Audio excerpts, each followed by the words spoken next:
destiny of America is always safer in the hands of the people than in the conference rooms of any elite. Sam Seder. They are unanimous in their hate for me, and I welcome their hatred. We must guard against the acquisition of unwarranted influence, whether sought or unsought, by the military-industrial complex. The Majority Report with Sam Seder. And I get the feeling you've been cheated.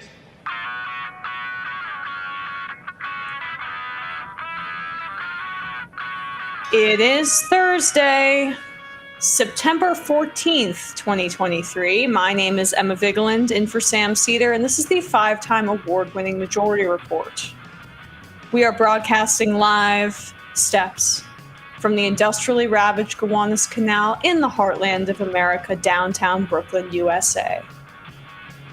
On the program today, Dr. Rebecca Galemba, author of Laboring for Justice, The Fight Against Wage Theft in an American City. And later in the show, Murray Cox will be here to discuss the crackdown on Airbnb. Meanwhile, breaking news, judge grants Trump a separate trial from Cheesebro and Powell in Georgia. The United Auto Workers contract deadline is less than 12 hours from right now, right before midnight. Mitt Romney, who is 76, announces that he will not seek re-election in Utah in 2024. Meanwhile, Manchin's still undecided, but his pharma CEO daughter reportedly thinks he'd make a great third-party presidential candidate. God help us. Bush-appointed federal judge once again strikes down DACA, leaving dreamers in limbo. This will likely go to the Supreme Court. FBI agent testifies the Hunter Biden prosecutor never said that he was pressured to water down charges, undercutting another Republican lie. Americans' median household income falls for the third straight year, despite wage growth. Horrific floods in eastern Libya, thousands feared dead. And Maine and other parts of New England brace for Hurricane Lee. Yes, a hurricane in Maine. 5 Memphis officers indicted on federal criminal charges in the killing of Tyree Nichols. The New York City Pensions Fund sues Fox News over losses due to the Dominion suit. The funds are invested in Fox. Seattle cop caught on audio mocking the death of a woman another officer's car ran over and killed. And lastly, Bill Maher is a scab. He crosses the picket line by restarting filming of his show. All this and more on today's Majority Report. Hello, everybody. Hello, hello, hello. If my audio sounds a little different on the podcast listening audience, that is because I am broadcasting from home. Hopefully, it doesn't sound too bad. Bradley, like, what are you hearing? It sounds okay for people? Yeah, I think it sounds okay. I'm seeing it on stream. It's like obviously not our studio quality necessarily, but it's. I feel like we're making do with what we have, and but I'm actually impressed with our versatility so far this week with what we've been able to accomplish. I haven't been able, honestly, to tune in. This is the first day, if people are unaware, I have COVID. I tested this morning, still a very faint line, so hopefully by tomorrow I should be okay. We'll see, though, if I join the show. I may need just one more day to recuperate because, damn, this thing has a long tail. It just lasts longer. The worst of my symptoms are over. That was mostly Sunday, Monday, and Tuesday. Just a quick story before we get into the news. I had the most hellish weekend of my life, arguably. I was in New Hampshire for a wedding.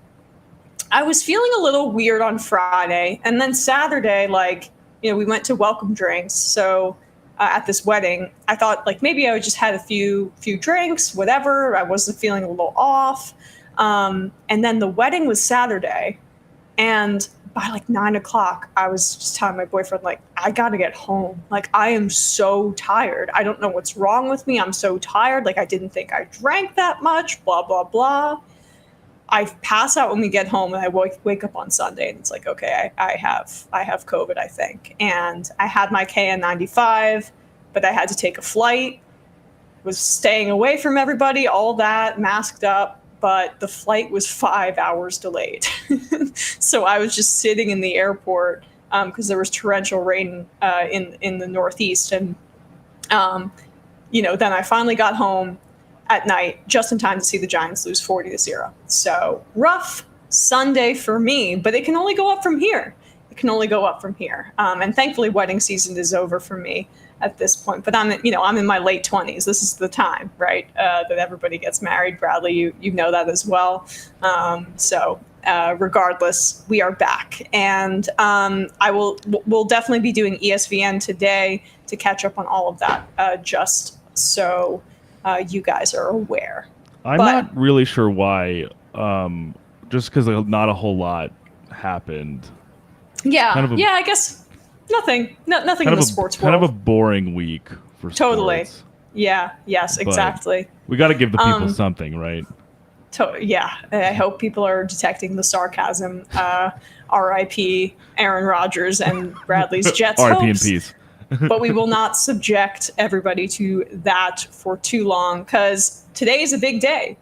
The UAW's contract expires with the big three automakers, Stellantis, GM, Ford, at 11:59 p.m. tonight. So when the clock strikes midnight, and if there is no agreement that is agreed upon, 150,000 auto workers are on the verge of striking. And we've talked about this at length on the show before, but for everybody that is just catching up, at issue are a variety of things. But the heart of it is this thing called COLA, cost of living adjustments.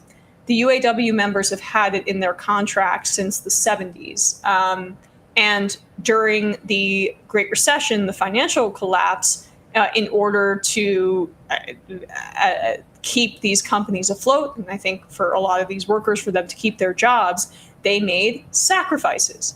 And COLA, cost of living adjustments, meaning as cost of living increases, so do your wages, so does your pay.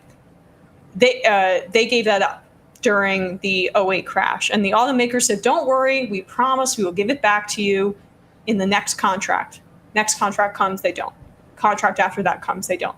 They just still have not returned the cost of living adjustment. And that is one of the big issues here. They lied after their workers sacrificed to keep the industry afloat. Then another issue here is this tier system. Newer workers are doing the same work for lower wages, and they're on this lower track of benefits that workers who have worked there for longer have. And the newer workers are in this different tier, and based on their contract, they're unable to access those same benefits. So it's about providing benefits across the board and not dividing the workforce in such a way which creates division, and that's part of why they do it. And they're asking for significant wage increases. 46% I think is the number over a 4-year period, and a lot of financial news outlets are like, "Oh, that's too much." But you start from a negotiation point of strength. Like at the beginning, the big three were only offering single-digit percentage increases over that 4-year period. And now they're up to around 20, 18, 17%. So just by that ask, they have increased. And that's why you got to keep the pressure up. More quickly converting part-time workers to full-time. I mean, these are the demands that they're asking for. And they have a right to be as militant as they want, because the big three have a history of breaking promises to them, as I just mentioned when talking about the cost of living adjustment. But here is Representative Rashida Tlaib giving remarks expressing solidarity with the UAW workers planning to strike for a fair contract. And it's especially poignant given her personal experience, as she will lay out. but also due to the fact that she is a representative from Michigan, from the Detroit area. This is near and dear to her heart, and to the people that she represents hearts as well. Mr. Speaker, I am the proud daughter of the UAW. My family knew the power of being part of a union family. My dad, who came to the United States with only fourth grade education, felt human dignity for the first time when he worked at the Ford Motor Company in Flat Rock on the assembly line and became a member of the UAW. We know this week hundreds and thousands of workers are fighting for a fair contract to support their families. And their current contract, Mr. Speaker, expires at midnight on September 14th. The right to strike in our country is the single most powerful tool to fight corporate greed. In the first 6 months of this year alone, the big three, Ford, Stellantis, GM, made a combined $20 billion in profits. The big three CEOs received a whopping 40% increase in pay, while workers right now, the majority of them, living check by check. Did you all know, and folks understand, since 1948, every single UAW contract had a cost of living adjustment, COLA. And in 2009, something spectacular happened. Workers came together and helped the big three stay afloat. So they decided to put COLA aside, allowing even the companies to create tier systems. And now in 2023, the contract doesn't have the cost of living adjustment. These are the same workers, Mr. Speaker, that sacrificed so much, and now the big three is refusing to have their back when they are struggling. Two workers doing the same job side by side should not be receiving drastically different wages and benefits due to tiers that were put in place during the Great Recession. Tier systems have no place on an assembly line. These companies should not be able to find loopholes to hire supplemental workers just to get away with paying them, just so they can get away with paying them lower hourly wages and no retirement benefits. Mr. Speaker, my dad in the 1980s vested in health benefits and the benefits just within 90 days. There was no 5, 6, 7, 8, and I even met a young girl who said it took her dad 10 years to get on top of that tier. Folks don't realize the majority of the UAW workers in our country does not have a pension today. It's 2023. Auto workers should be able to retire with dignity. Every worker deserves guaranteed pension, health care when they retire. The big three needs to value their own workers more than they value the profits in their own CEO pay increases. They need to do what's right. They have record profits, and that should result in record contracts. They do have record profits, as she mentioned there. GM, Ford, Stellantis have okayed $5 billion in stock buybacks in the last year. $5 billion in stock buybacks. And that's not providing any value to anybody except for the people who already own an insane amount of that stock. And that's for the CEOs and the executives at these companies. And then they'll still claim that they don't have the ability to pay their workforce. They'll threaten in public to send jobs overseas to Mexico, all while benefiting from the branding. And Stellantis is Fiat Chrysler, they merge, but they still, based on like their public facing brands, have this association with being American made.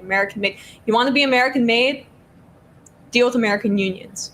Pay American workers, pay your workforce. So it just is as clear as day what should be happening here. And this is an enormous moment. Sean Fain has not reneged on his aggressive posture. And it is appropriate in this time. Why would any of the rank and file or leadership in the union trust what the big three have to say in this instance based on their history of broken promises? And it's not just that. That's a lesson to anybody in a union dealing with management. You ask for more and you use your power to get what you want. So it is immensely important what we're seeing right here. We will have more details about what the strike entails as the hours and days pass. If a strike does happen, although it seems quite likely at this point, and there has been a plan for how to execute it in a systematic way that we can get into once tomorrow. Once we reach tomorrow and we have official word on this, but this is a historic moment, and as always, solidarity with all the striking workers and all the unions across this country, the UAW especially in this moment. All right, folks, quick break, and when we come back, we'll be joined by Rebecca.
We are back, and we are joined now by Dr. Rebecca Galemba, professor at the School of International Studies at the University of Denver, co-director of the University of Denver Center for Immigration Policy and Research, author of Laboring for Justice, The Fight Against Wage Theft in an American City. Rebecca, thank you so much for coming on today. Thank you for having me. So, regular listeners of this program may know this at this point, but wage theft, number one form of theft in this country, despite, all of the scary black and white footage of retail theft that you'll see on local news every night. But we're hammered over the head with that. But the reality is it's that the workers who are getting stolen from more than any multinational corporation or any kind of mom and pop bodega or whatever they like to paint in your head. So let's just start there. I mean, what is wage theft? Why is it such an enormous problem? And what does it look like in practice?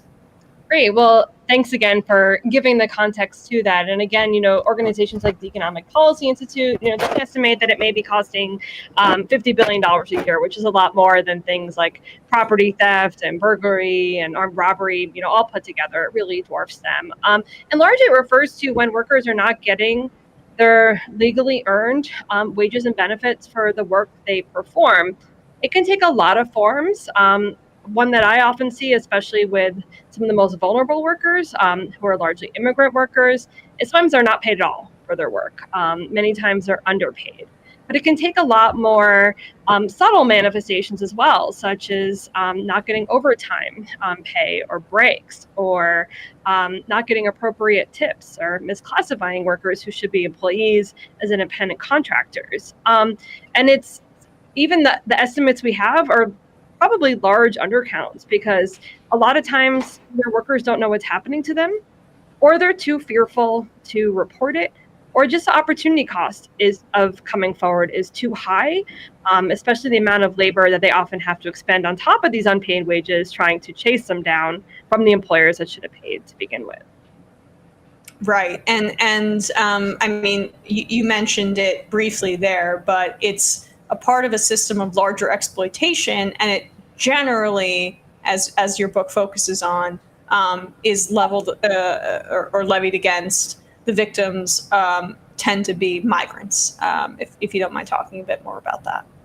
Yes, and so a lot of advocacy organizations and attorneys and even policymakers have recently turned their attention to wage theft, largely because sometimes it actually indexes even graver forms of exploitation, for example, human trafficking. But something that I really focus on in the book is what wage theft could also indicate about the larger evisceration of working conditions and wages and workers' rights more broadly. Many of the kinds of humiliations and difficulties that workers face that many times aren't even illegal, such as low pay, unpredictable hours, mistreatment at work, which often fail to meet a legal threshold. And it often is very pervasive in industries that are most prone, or industries that either rely on the labor of immigrants, sometimes women, people of color, as well as those that have undergone multiple levels of things like subcontracting and deregulation, where it's very hard to find sometimes who's actually responsible for paying these workers because of these vast layers of contracting.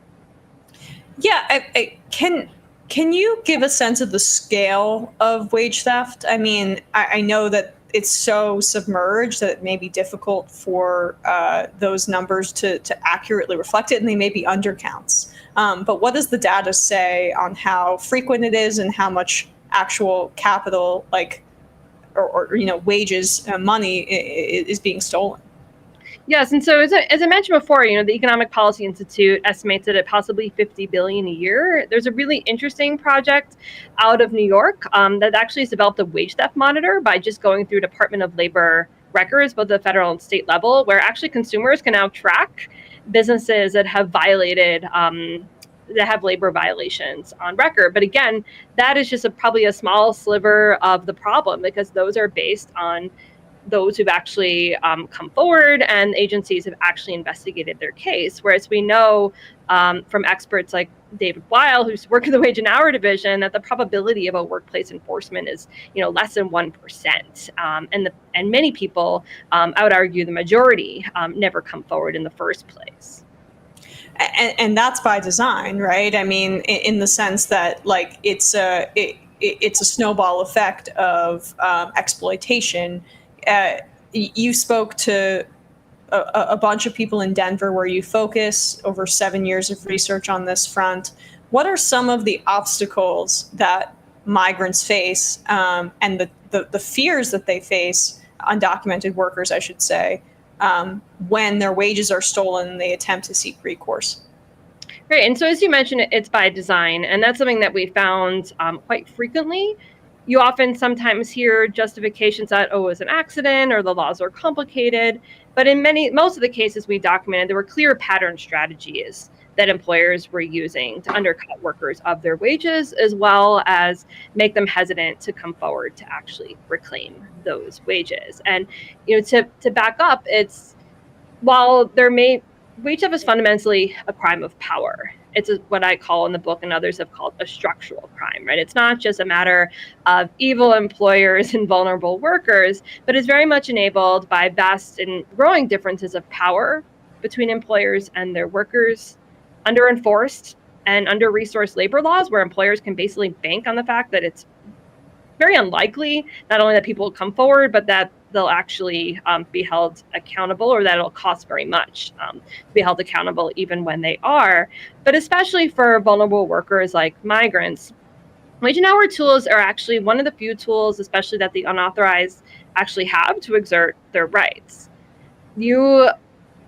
Whether you have status to live and work in the country or not, if you perform work, you have to be paid for it.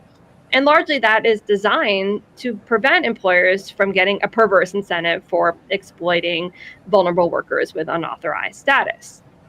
But what that does in practice, again, because the laws are so under-enforced, many of these populations have very, very few avenues to work in the first place. There isn't sufficient work. They're desperate for that work. And especially, I work with day laborers whose goal is really to just get a job day in and day out. So they very much rely on pleasing employers to get a job the next day, or be recommended to a different employer. And all of these factors about their vulnerability make it very easy for employers to commit wage theft, as well as to get away with it. Workers are fearful of coming forward. They're fearful of asking too many questions. So there's been a lot of outreach about disseminating know your rights information, and my team has helped with that, which is helpful to a point. But when precarious populations are trying to negotiate in a matter of minutes with an employer over a job, they're not likely to choose the person for that job who asks them too many questions. And so all of these factors provide the employer with a bit of insurance, right, that they can get away with wage theft, and make it very difficult to workers to come forward. Sometimes they're changed very small amounts, which matters a lot, right? They might not be able to pay rent or pay for a hotel room or you pay for food that day, but they often weigh these amounts with the opportunity cost of chasing the employer down, of submitting a legal claim, of going to a worker center, which is trying to do better the next day, right? Let's go out and get a job the next day and cut the losses. And that's how, again, that perpetuates wage theft in the future, because they don't come forward. They see the need to just go on and get more work. Yeah. Can you explain and expand a bit more on what day laborers experience in that way? Just since this seems like, and based on your research, I don't want to make a declarative statement, but it seems like the most vulnerable population to this kind of exploitation, people who are working day to day to make a living. Mm-hmm. Yes, the whole nature of the day-to-day employment, day laborers are sort of the original contingent worker, if we think about it. And the reason I focus on them is not only because they're disproportionately vulnerable to these type of violations, but also what they experience is very suggestive or portending of the future of work for increasing amounts of or segments of workers that are increasingly occupying or cast as or recategorized as contingent or part-time workers or independent contractors. And so many more categories of workers in our economy are experiencing conditions akin to day labor. And what makes day labor especially prone to these kind of violations is, a day laborer may be someone picked up for a daily job. They might seek that work. You might see them outside a Home Depot, right, or any kind of home improvement store. Worker centers have also developed programs to try to provide more transparency. In Denver, many times they wait on street corners, having to make themselves very visible to employers in order to get jobs. And the reality is that there's not enough jobs for the amount of workers looking for work that day, which inherently gives the employer an advantage. There's rarely any contracts. Pay is almost all in cash. Sometimes they have very little information on their employer. And many times, they're actually not even employers who pick these workers up or arrange the job. Increasingly, in many cases, they're labor brokers, which is something that is pervasive not only in day labor, but in the residential construction market writ large, where largely they're not really hiring workers for a project. Their sole task is to deliver workers to other employers. And so that makes the accountability even more difficult and more prone to violations. It's a middleman, right? And I mean, and is that also by design, where the like ability for, say, a worker to find the contact information of their employer or to be able to make declarative statements about who the person that's paying them is, like that shrouds it in some more secrecy as well. Yes, and most of these practices are designed largely to lower operating costs, right? To maintain competitiveness in a very competitive industries with very low margins, as well as very low levels of regulation. And so it provides the kind of perfect niche for some of these actors to take advantage of that labor brokerage role. So let's zoom out slightly and talk about the larger dynamics at play here, because I've said for a while on our show that Republicans, they don't actually care that much about illegal immigration.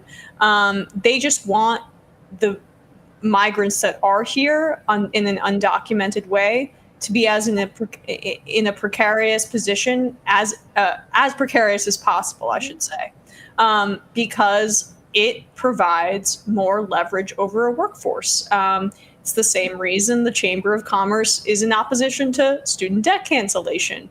If you have student debt over somebody, they'll be a little bit more subservient. They may not leave the job. If they need your health care for your job, they'll be a little more subservient. They might not leave their job. And then it takes it to an amplified level when this is all under the shroud of secrecy because of someone's immigration status. And all the employer has to say is, I'm going to call the authorities, and their whole family could get broken up. If you could just talk about that anxiety and how the criminalization of coming to the United States to work or to flee a political situation or to get reunited with their family has led to this these efforts to make a certain section of our population a permanent underclass. Well, the answer is yes. And something that I really trace in the book is not only the domestic production of wage theft in the context of eviscerating labor standards enforcement and resources for it over the past couple of decades, coupled with the proliferation of kind of franchise and independent contracting arrangements that make workplaces even more difficult to monitor on fewer resources with more laws to enforce. But the other thing that I really detail is exactly what you mentioned, is this global production of wage theft. And for that, I really, and I recommend if your listeners haven't read it, is Harsha Walia's Border and Rule. And very much she traces the ways that militarized borders, as well as interior immigration enforcement, help do exactly that. They insulate a rightless workforce as well as a national wage, right? They suppress wages through having the guarantee of a fearful workforce in this country that is hesitant to even access the few rights they're afforded. And again, as I mentioned, wage and hour laws do cover workers regardless of their status. But as I mentioned in the book, it's a catch-22 because they're legally prohibited in working in the first place. And the onus is supposed to be on the employer to verify that. But we know that all of those laws are under enforced and instead often burden the actual migrants rather than the employers, because again, there's an interest, right, in maintaining access to, as I mentioned in the book, a cheapened labor force. And I really put wage theft on a continuum of, yes, this is forms of outright theft, but also the ways that immigrant labor, and especially the history of Mexican labor, has been devalued and cheapened by particular migration and work arrangements, right, even back to the Bracero program, is also a form of theft by undercutting the labor value and power of particular populations in order to suppress, right, the value of their wages and ability to negotiate for better wages. And it's interesting because on the books, the law should prohibit the exact kind of retaliation you're talking about. You can't threaten someone's immigration status in order to deter them from submitting a labor complaint.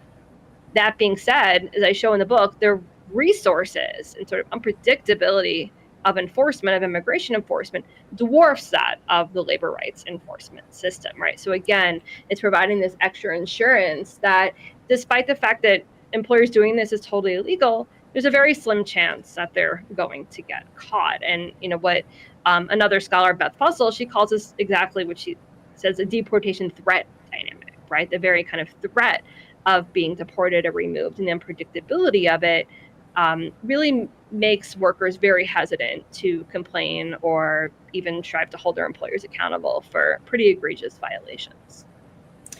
Can you also talk a bit about how this plays into the child labor crisis that we're seeing across the country? I mean, we have Sarah Huckabee Sanders signing into law in Arkansas a bill that says, oh, we're not making child labor illegal. No. We're just making it easier for these meatpacking plants or other, food processing facilities to hire children, essentially, but with less paperwork. That's what the law was to remove the burden of the paperwork, aka allow for migrant children to get hired and maybe clean a slaughterhouse facility at 4 a.m. That's another element of what is enabled the exploitation under the shroud of secrecy here. Yes, and so all of these are related. And I remember seeing the news a few months ago when they talked about the crisis in migrant child labor.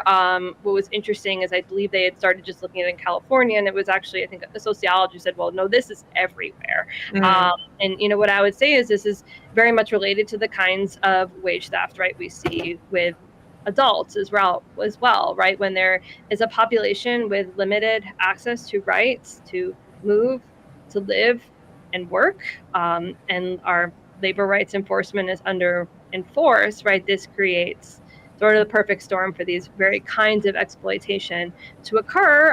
And not all of them, as you mentioned, are even illegal, right? They form this sort of continuum. And, I think it's telling that the industry you're talking about is meat packing, right? These are all industries that, many argue rely on what are called in-source labor, right? If we think about, in order to maintain competitiveness, we had many firms, for example, in the 80s and 90s, offshore operations abroad, right? For those that could not, underwent heavy degrees of deregulation, sometimes fissuring right into different kinds of workplaces under the same entity, but with different responsibilities that the main employer is not liable for, but also the heavy reliance and even direct recruitment on vulnerable labor forces. And I remember when there was a large raid at the meatpacking plant here in Colorado, I believe it was in the mid to late 2000s. What happened is that they just searched for even another right list labor force. And in fact, there was talk about the company bringing in Somali workers from Minneapolis, right, to work there instead after the raid. And then that same plant actually had a huge COVID outbreak a couple of years ago. And so I think the ramifications are when we talk about, workplaces where there's scant investigations, there's a lot of fear of workers to come forward and employers hold them over. It has a lot of repercussions for other kinds of violations, including ones that compromise safety as well as quality of the work that's being performed as well. Lastly, what can people in the White House do right now? And what should the pressure be on someone, like Mayorkas, the head of the Department of Homeland Security, to create some sort of structure to limit this at the very least?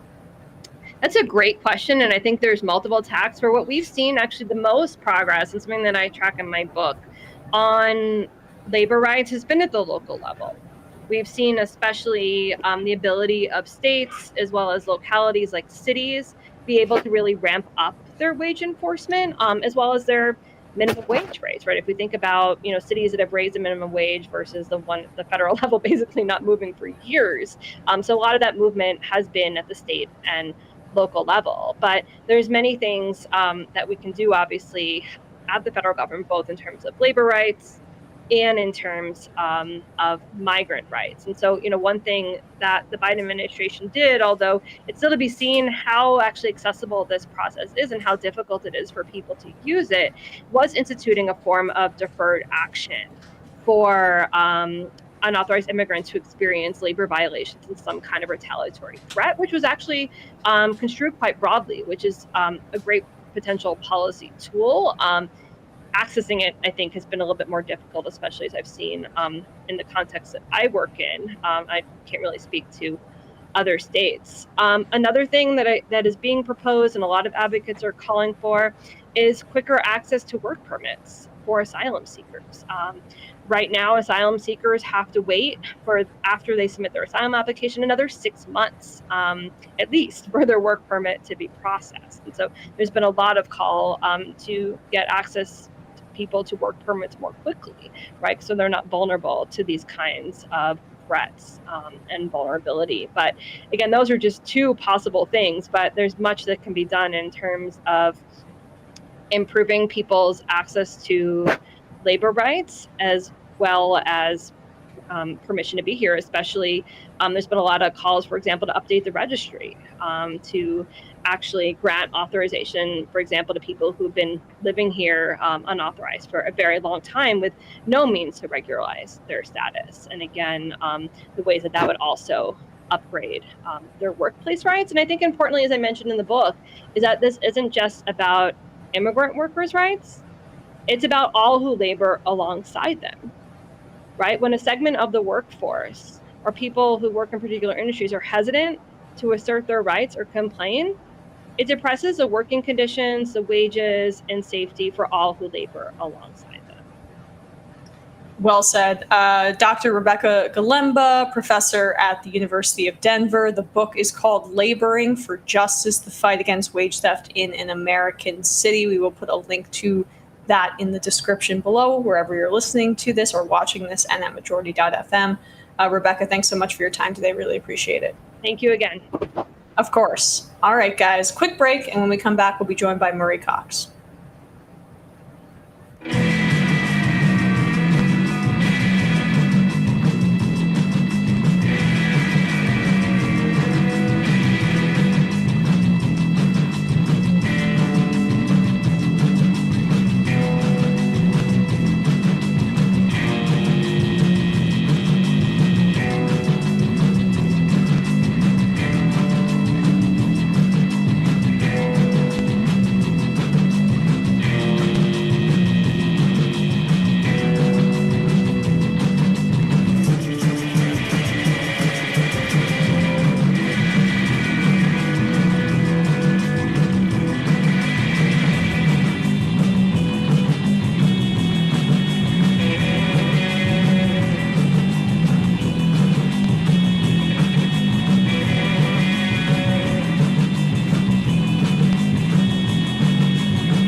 We are back, and we are joined now by Murray Cox, artist, activist, founder of the data activist project Inside Airbnb. The website is insideairbnb.com. They've been tracking Airbnb for years. Murray, thank you so much for coming on the show.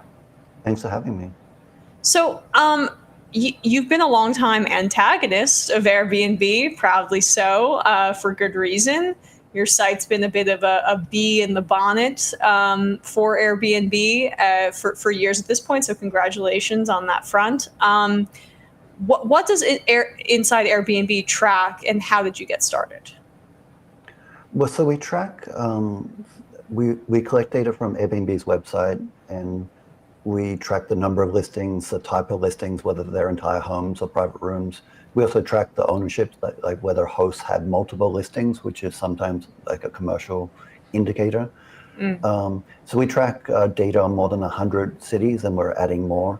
I got started because I was living in Brooklyn at the time in 2015, and involved in some anti-gentrification projects, running a gentrification summer camp in Bedford-Stuyvesant. And I saw some journalists starting to use some data about Airbnb, but they didn't release the data. And so I wondered if I could get the data for my own neighborhood in Bedford-Stuyvesant. And so I did that, put it in some spreadsheets. And back then there was like thousands of Airbnb listings, most of them entire homes, and people had multiple entire homes. So I knew that it was concerning. They were taking housing off the rental market. And so I decided to create a project that allows people to explore the data, download the data if you want. And so that's what I've been doing the last 8 years. You touched on it there, but what is the effect that these short-term rentals via Airbnb, full apartments, full homes, not just like a room in a house or a spare room, what does that do to the availability of housing in any given city? Well, every entire home or apartment that's on Airbnb full time, it's taking housing stock off the market. So that we could be losing rent-regulated apartments. We could be using basement apartments.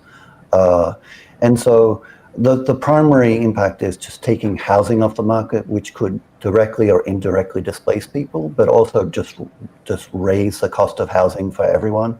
There's also other effects, like if you live in an apartment building and you've got strangers coming and going day and night, there might be evictions because of it. So there are a lot of negative effects because of these entire home type Airbnbs. Yes, I mean, within the context of the way that a lot of people speak about homeless people in cities, I have called the desire of a certain kind of class of person to be the desire to make these cities essentially theme parks for anybody who wants to come in, see a show, have it be, pristine, not to see any of the undesirables, right? And then go stay in their Airbnb in wherever, near all the shows, near Times Square, Manhattan, and then wonder, why are there all these homeless people on the streets? Like, this seems to be one of the major drivers that's kind of submerged of the lack of availability of housing in major cities in the country, pushing people out so that it can just be a place for tourists to come in and come out and then leave. Yeah, I think that's the danger. I think tourism these days, there are just a lot of tourists, international tourists with money that want to come to New York. And I think they feel entitled to just stay wherever they want. And to date, they've been staying in illegal short-term rentals on platforms like Airbnb. And so in addition to pushing out regular New Yorkers, it is turning cities into theme parks. And so where's the authenticity of the city? And so the city's introduced new laws, which went into effect last week, which hopefully should cut down on this illegal activity and these negative changes for the city. Yeah, I wanna touch on those new laws in a second, but just to flesh out the scope of the problem here, you mentioned how there were multiple buyers, multiple people renting out, or one person renting out multiple homes. Forgive the COVID brain fog, in a variety of different cities. And I mean, these have to be either very wealthy people or venture capitalists and investment firms buying up these properties and then, renting them out as vacation spots in order to pay them off. Yeah, so I think without regulations, you're right that there are these property managers that are both buying properties and putting them on platforms like Airbnb or arbitraging. So there's been a lot of cases, even in New York, where they're making a deal with a landlord and then they're flipping those apartments onto Airbnb. Across the US, the top 1% of Airbnb hosts control more than 300,000 properties. And so New York has been cutting down on these types of commercial operators. They're kind of the bad apples, the people with hundreds of apartments, sometimes multiple accounts, different credit cards. But I also want to say that one person taking an entire home off the market multiplied by 10 or 20,000 has the same effect as these property speculators and managers. Right. I guess it's just more that the fact that they have the capital to do so in a turbocharged way. Like, since you started tracking this, what has the growth of Airbnb looked at like? And you're not just tracking in the United States, you're tracking in a bunch of different cities across the world. Like, what's that explosion looked like in terms of numbers, and then how that's correlated to some of the housing stock in these areas? Well, at least in New York, when I first started, there was about 20,000 Airbnbs. At the height, just before COVID, there was 55,000.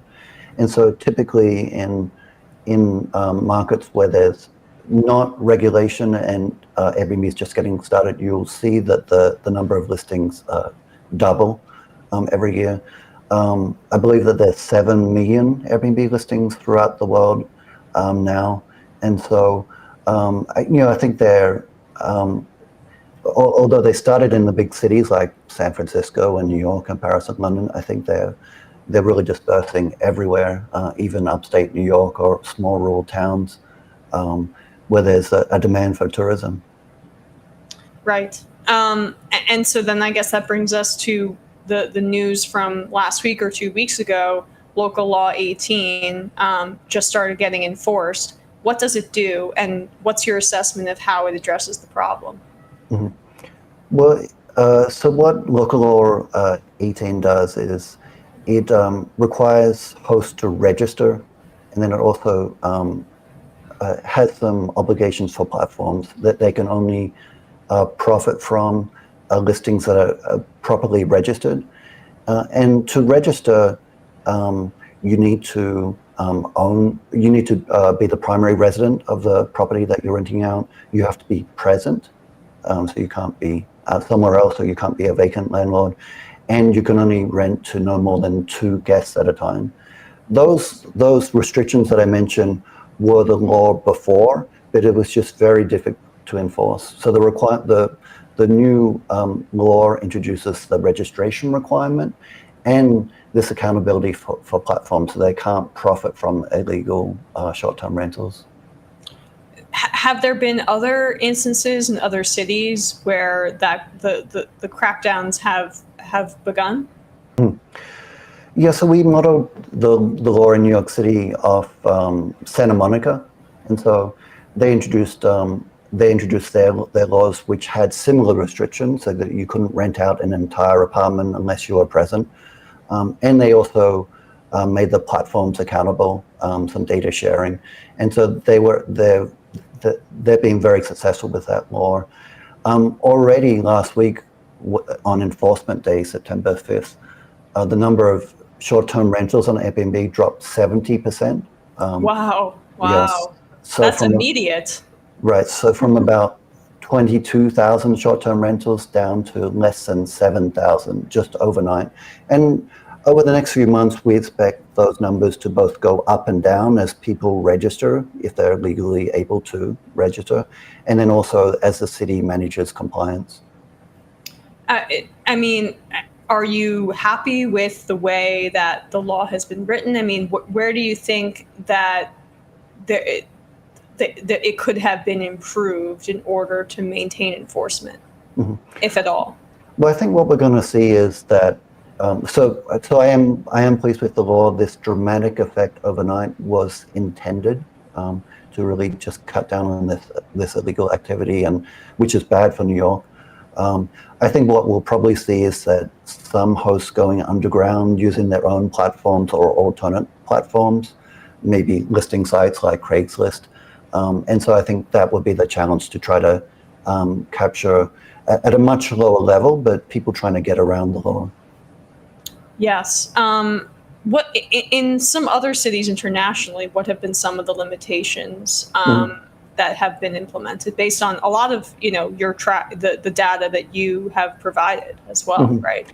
Yeah, so mostly there's a primary resident requirement. So London, Paris, Amsterdam have that. Sometimes you're allowed to rent out a short period of the year. For example, in Paris, it's 120 nights. In London, it's 90. In Amsterdam, it's only 30 nights in the year. So that if you are trying to benefit by renting out an entire apartment, it's only for a small period of time. In Barcelona, they have a limited number of licenses available. I think it's about 9,000 in the city. And so you can rent out an entire apartment within that cap of 9,000.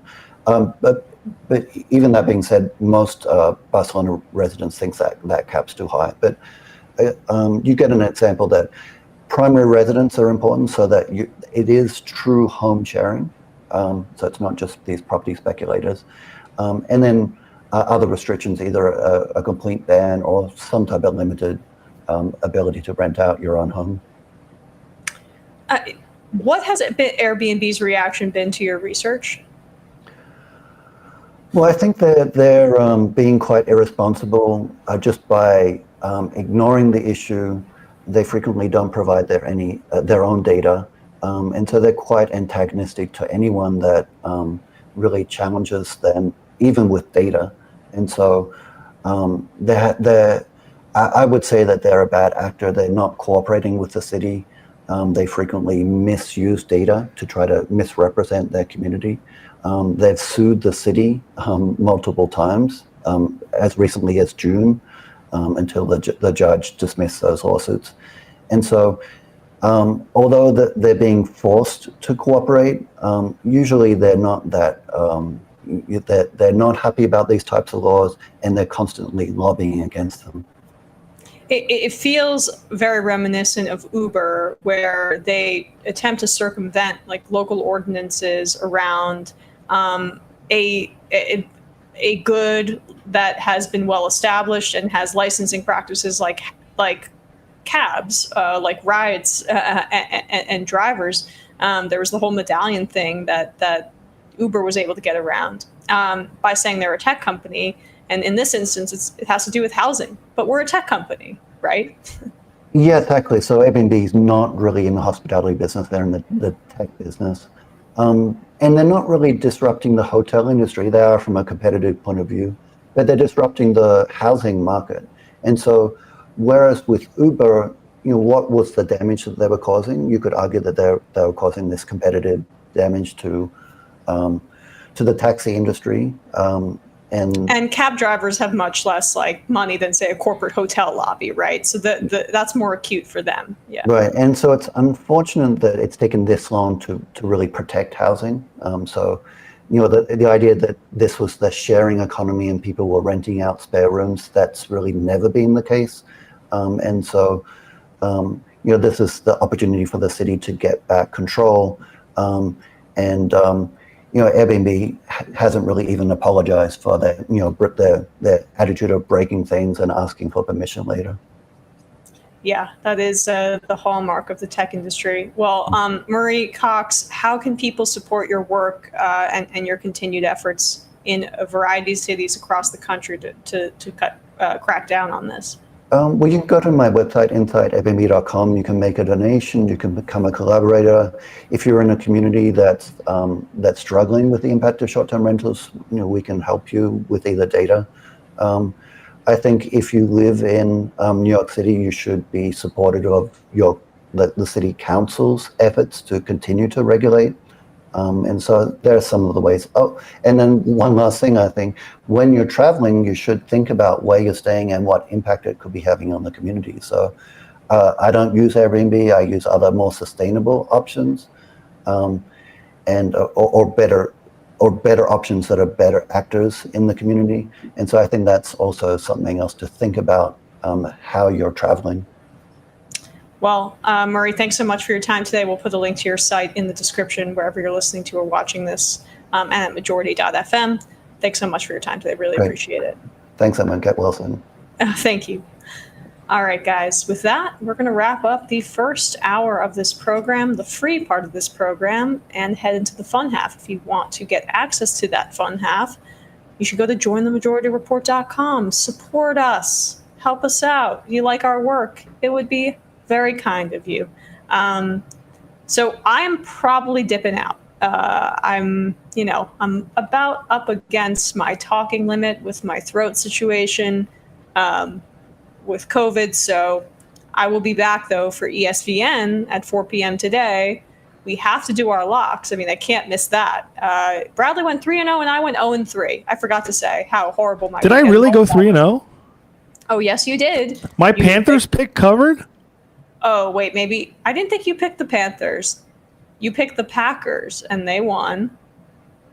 And, didn't I pick? I think I picked the Panthers. Okay, so maybe you went 2-1. That makes I'll check after this. That makes my life feel a lot better.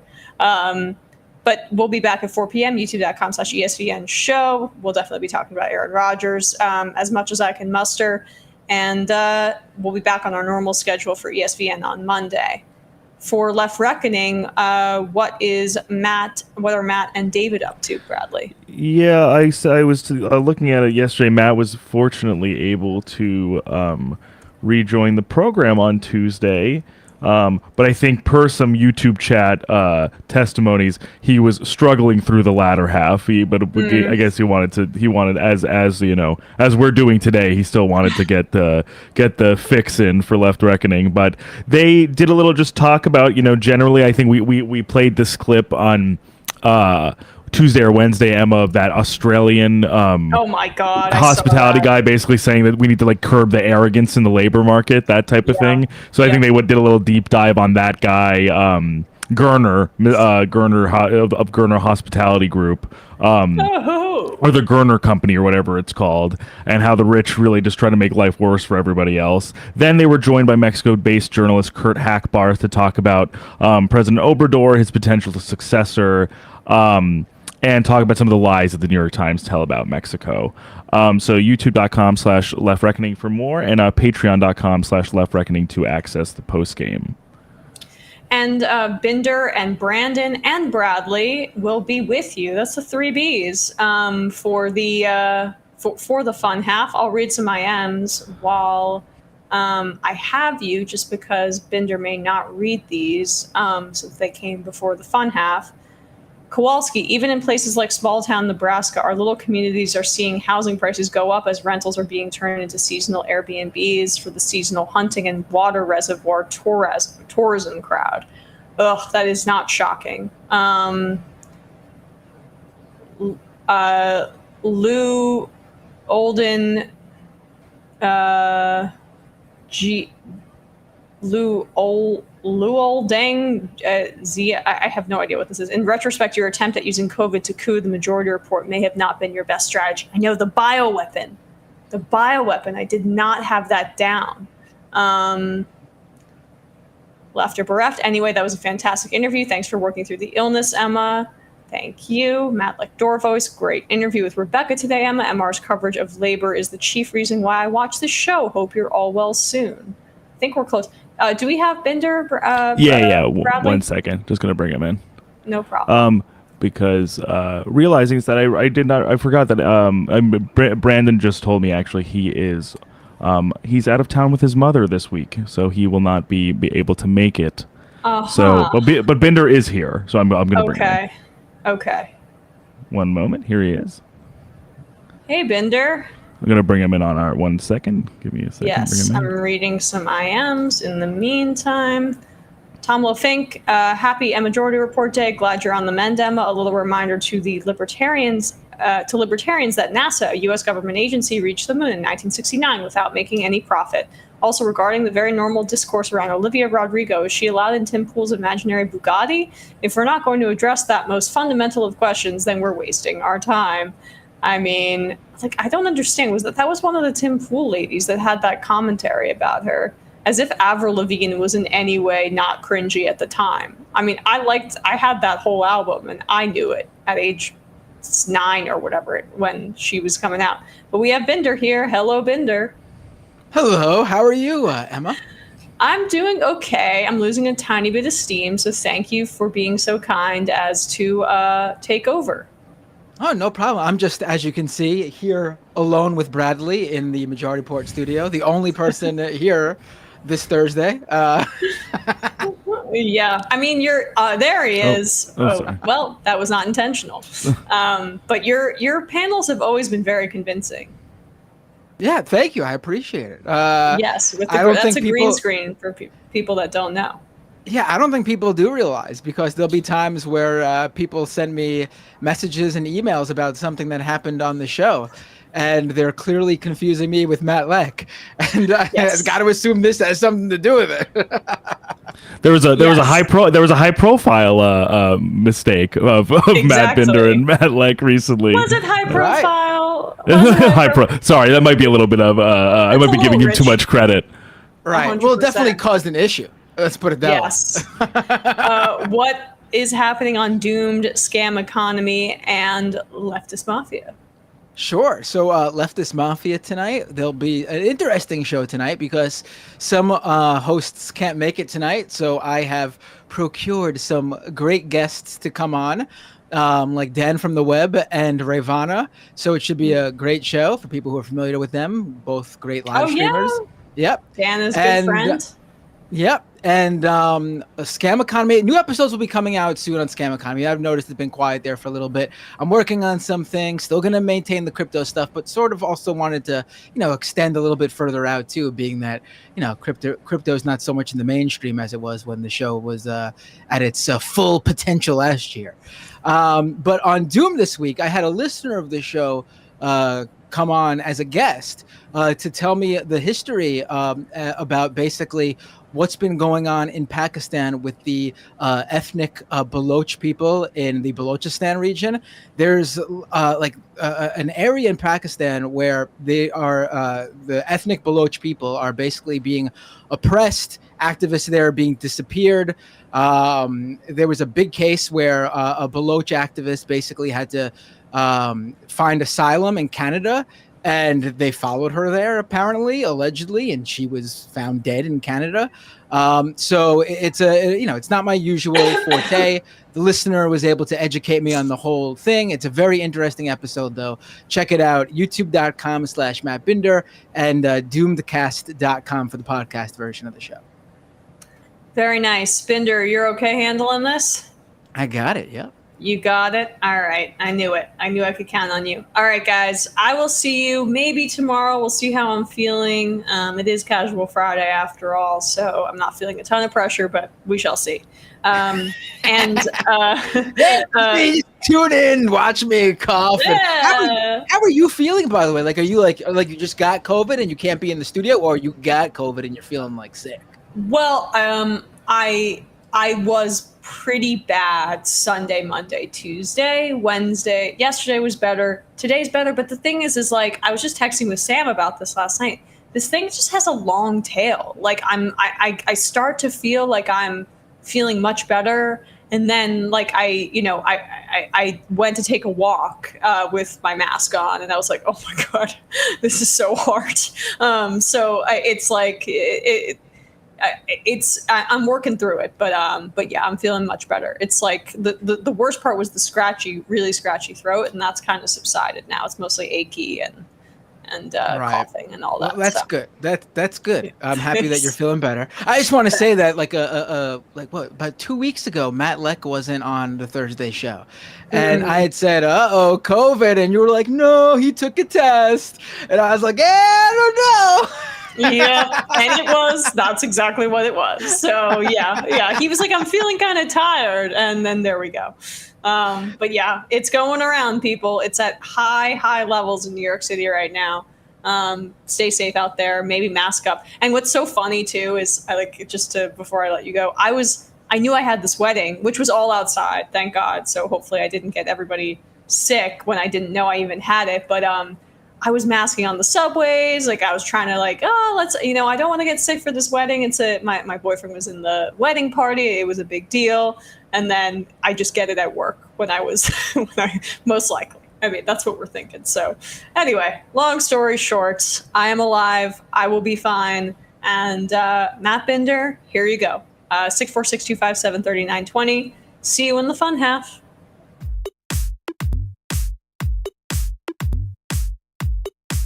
Left is best. Jamie and I may have a disagreement. Yeah, you can't just say whatever you want about people just because you're rich. I have an absolute right to mock them on YouTube. He's up there buggy whipping like he's the boss. I am not your employer. You know, I'm tired of the negativity. I'm sorry, I didn't mean to upset you. You're nervous? You're a little bit upset? You're riled up? Yeah, maybe you should rethink your defense of that, you fucking idiots. We're just going to get rid of you. All right. But dude, you want to smoke this joint? Yes. Do you feel like you are a dinosaur? Some good shit. Exactly. I'm happy now. It's a win-win. It's a win-win-win. Oh, hell yeah. Now listen to me. 2, 3, 4, 5 times. 847-906-501-457. 2, 38, 56, 27. 1/2. 5 8s. 3.9 billion. Wow. He's the ultimate math nerd. Don't you see? Why don't you get a real job instead of spewing vitriol and hatred, you left-wing Limbaugh? Everybody's taking their dumb juice today. Come on, Sammy. Dance, dance, dance. Ooh.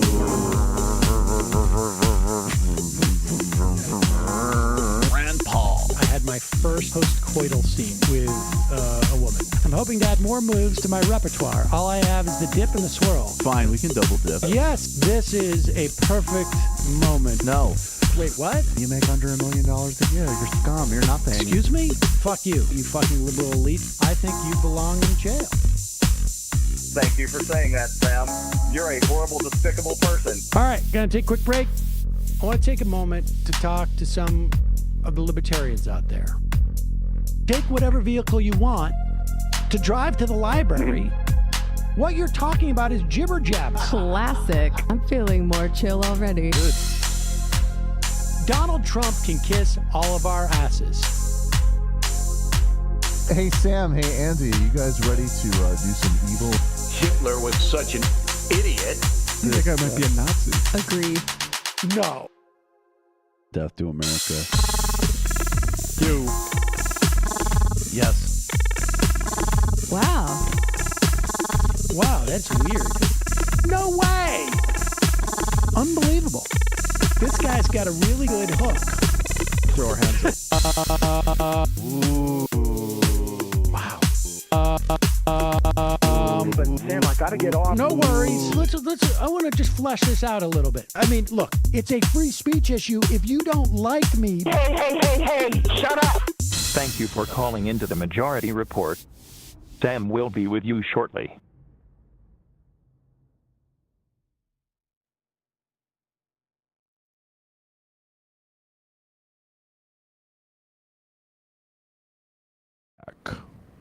Well, hello, everybody, and welcome back to the Majority Report. This is the fun half, and it is I, Matt Binder, basically steering the fun half ship with Bradley.